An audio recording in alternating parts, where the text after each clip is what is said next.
What if I told you that the incredible success of people like Bill Gates or Jeff Bezos wasn't just random? That it wasn't just about being smart or getting lucky?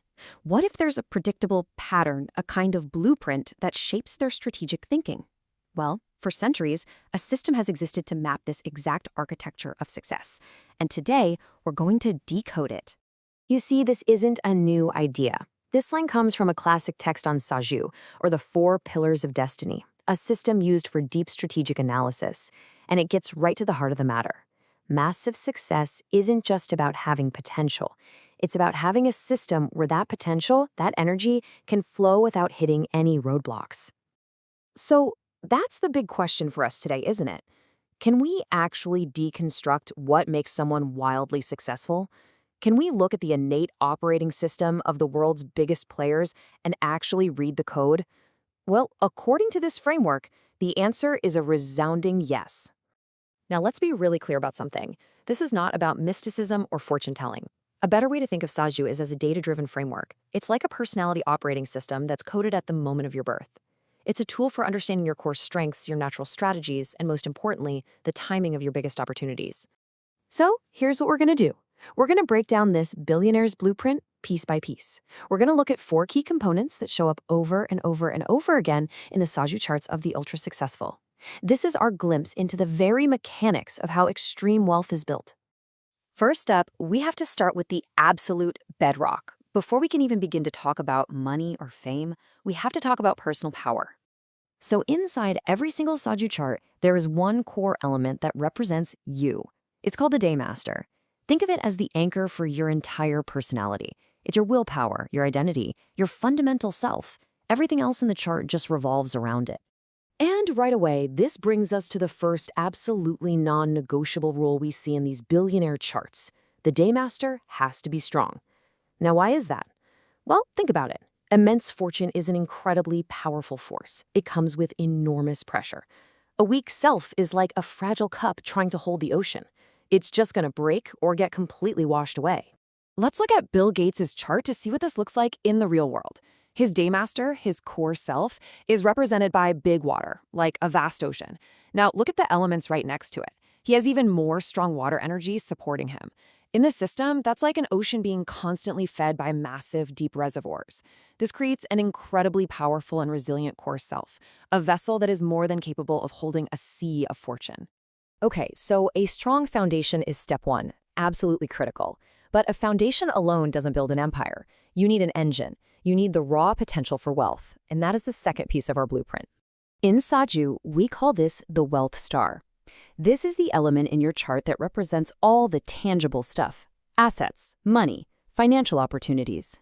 It's your natural ability to manage resources and see commercial potential. You can think of it as the raw material for building wealth. So here's the magic formula. The ideal structure we see is called Shin Wang Jaewang. It literally means the self is strong and the wealth is strong. It describes this perfect, powerful balance. You have a strong person who can handle an equally strong, abundant flow of financial energy. It's not just having one or the other. It's the dynamic harmony between the two. And that is the signature we see in the charts of people like Jeff Bezos and Warren Buffett. Okay, so we've got the hardware, right? A strong foundation and a powerful engine. But that's not the whole story. What really sets these people apart is their unique strategic software, the special stars in their chart that define exactly how they go about achieving success. And we tend to see a few key types of this software. You've got the SEAL star, which is all about deep knowledge and strategic analysis. Then there's the traveling horse star, which codes for global expansion and a drive to pioneer new frontiers. And you also have the Rob Wealth star, which brings intense ambition, a fierce competitive drive, and a real stomach for high-stakes risk.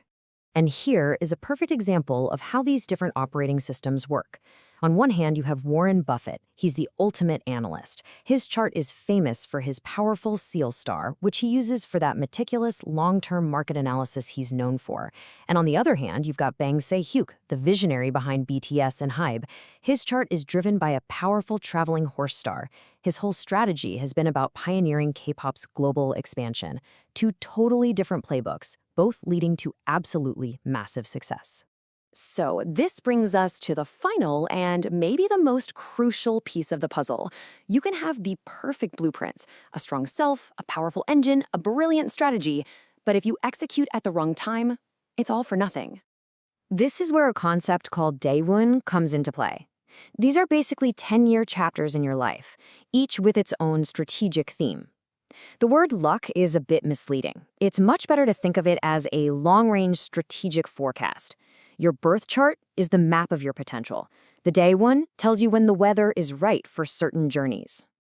When we look at the lives of these billionaires, we often see this incredibly clear pattern, a 20 or 30-year window where their Daewoon cycles align perfectly to just light up their chart's potential. There's a preparation phase for learning, then an activation phase where everything just clicks on, and then a growth phase where they scale like crazy. Nailing this timing is everything. So, what does all this mean for the rest of us? Why should you care about this blueprint? Because it gives us a completely new, strategic way of thinking about our own lives and our own potential. The takeaways are purely strategic. First, build your foundation, your resilience, your inner strength. That's the container that holds opportunity. Second, you have to know your operating system. Are you a deep-thinking analyst, a trailblazing pioneer, a fierce competitor? Figure out your most natural way of creating value. And third, respect the timing. Success is not a sprint. It's a marathon run in strategic phases. And let's make this super practical. Remember that SEAL star, the analyst type we talked about? Well, if your strength lies in deep knowledge, your best strategy isn't to take wild speculative risks. It's to leverage what you know. And the sources point to some very specific professions that are perfect for this energy. Becoming a top-tier educator, a highly specialized consultant, or a medical professional. These are all fields where deep expertise is the absolute key to success. Ultimately, what this all shows us is that your personal blueprint isn't some fixed destiny written in the stars. It's a strategy guide. It's a map of your innate strengths, your most effective style of operating, and the great cycles of opportunity that lie ahead of you. So the real question isn't what your chart says. It's how are you going to use it?